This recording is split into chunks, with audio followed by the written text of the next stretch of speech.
السلام عليكم اصدقائي الاعزاء، ازي حضراتكم؟ عاملين ايه؟ ايه الفتنه؟ وايه الكلام الوسخ؟ وايه قله الادب اللي ممكن تدخل بيننا احنا في وطن واحد؟ اتكلمنا في الموضوع ده قبل كده مره واثنين وثلاثه. طب النهارده هو مين اللي حارب في 73 دفاعا عن الشرف ودفاعا عن العرض ودفاعا عن العرض؟ مين اللي اتحمل النكسه بتاعت 67؟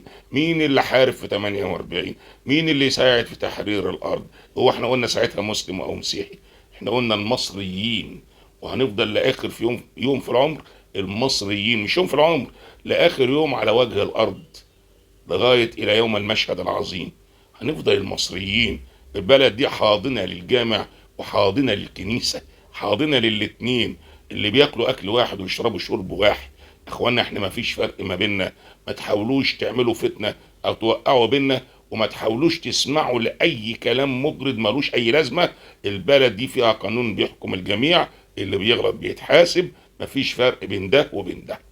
لا للفتنه، وتحيا الهلال مع الصليب. السلام عليكم.